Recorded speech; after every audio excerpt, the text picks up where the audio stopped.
இங்க பாருங்க, மாயம் போட்டு கட்டுற பாருங்க. இது காவிரியில இருந்து நமக்கு திறந்து விடுற தண்ணி. பெரிய திரையில தெரியுதுன்னு நினைக்கிறேன். இது என்ன நினைக்கிறீங்க? அவன் மாநிலத்தில் இருக்க இந்த ஆலை இல்ல, அந்த ஆலை கழிவு அப்படியே வச்சிருக்கான். நமக்கு காவிரியில எப்ப தண்ணி திறக்கிறானோ அதுல திறந்து விட்டுறான். இங்க வரும்போது நஞ்சா வருது. ஆலை கழிவு நுரையா ஒரு ஆள் உயரத்துக்கு வரும், இப்படி ஓடும். இதை கேக்குறாங்க அமைச்சர்கிட்ட, என்னங்க இப்படி மக்கள் சோப் போட்டு குளிச்ச தண்ணி இப்படி வருதுன்னு. எப்படிப்பட்ட அமைச்சரை தேர்வு பண்ணிருக்கேன்னு பாத்துக்க. இது சேலம் மேட்டூர்ல தான் இப்படி போகுது. இது என்ன கவனிக்கணும்னா, இந்த சாய கழிவு விஷம், இத இந்த ஆலை கழிவு விஷம், இதை மற்ற பறவைகள் யானை, புலி, சிங்கம், கரடி எல்லாம் குடிக்கும், செத்துரும். தேனீக்கள், வண்ணத்து பூச்சி செத்துரும்.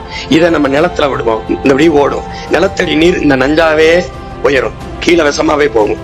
இதை வச்சு நம்ம பாசனத்துக்கு பயன்படுத்தி நெல்லு, கரும்பு, வாழை, தக்காளி, வெண்டைக்காய் விளைய வைப்போம். அது விளையிறது விஷமாவே விளையும். இந்த விஷத்தை கொஞ்சம் கொஞ்சமா சாப்பிட்டு சாகணும்.